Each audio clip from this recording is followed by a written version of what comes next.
बिस्मिल्लाहिर्रहमानिर्रहीम अस्सलाम वालेकुम वरहमतुल्लाहि वबरकातुहू वेलकम छ तुहुंद बे एक फिर सानियत यूट्यूब चैनल पे उम्मीद छ तुम सारी ठीक पे असल पे अल्लाह ताला थनो तुम ठीक तो खुश अगर तुम सान चैनल पे नई छो सान यूट्यूब चैनल करो सब्सक्राइब कमेंट सेक्शनस मज दीजो पन फीडबैक आज विंटरच खास रेसिपी बनावी राजमा दाल तो गोगजी उम्मीद छ तुम वीडियो बिल्कुल पसंद वीडियो वजो एंडस तान कमेंट सेक्शनस मज दीजो पन फीडबैक चलो करो इस दिल वीडियो स्टार्ट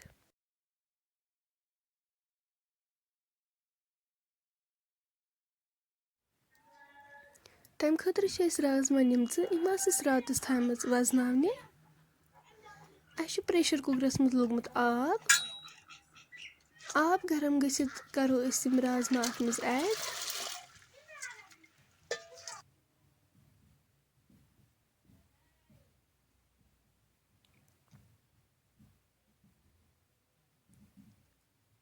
अथ मज करो लेदरि चमच 2 ऐड नून चमच 3 करोस ऐड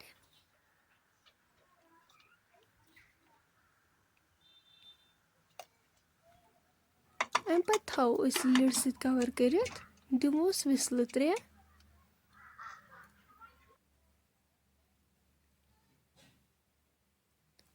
विसल 3 बाद करो lid open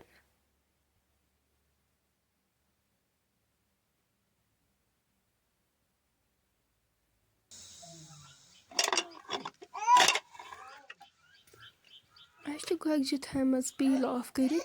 थमित wait wait pieces बनवित rajma दाल सह गसान वेच वेच गोगजी असल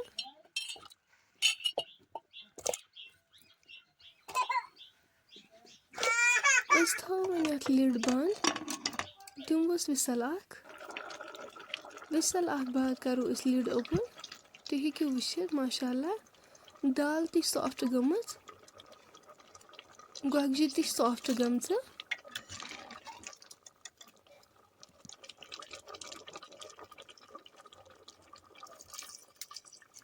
करो वन आब लीटर ऐड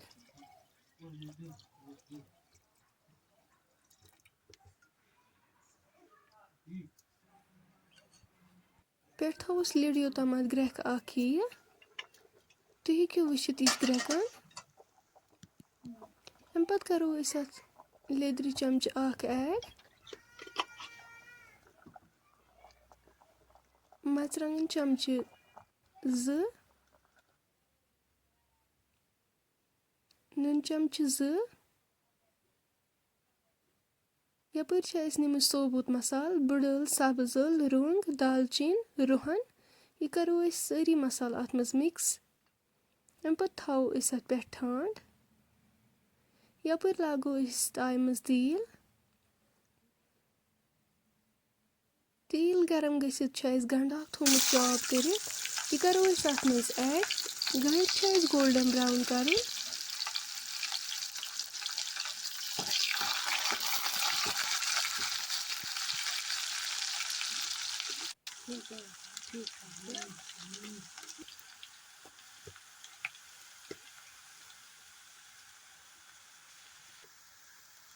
तुम हेकु वुचित गंड गो फ्राई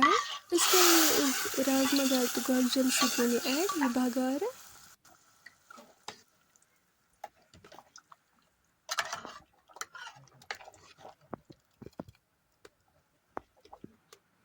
थो वन पे ठंड योताम यह असल पे तैयार गि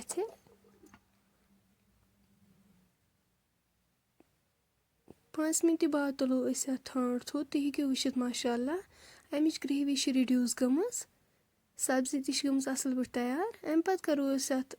मेथ ऐड राजमा दाल तो गोगजी हर अकिस खुश करान तुम तु करो घर जरूर ट्राई वंदस मज ज्यादा खेवान राजमा दाल तो गोगजी करवन वन गर्मा गर्म चाय सत सर्व फ्रेंड्स अगर तुम सन आज रेसिपी वन कुन लिहाज पसंद आमज सन यूट्यूब चैनल करो सब्सक्राइब ویٖڈیو کٔرۍزیو لایک شِیَر اِنشاء اللہ مِلو أسۍ نٮ۪کسٹ ویٖڈیوَس منٛز اللہ حافِظ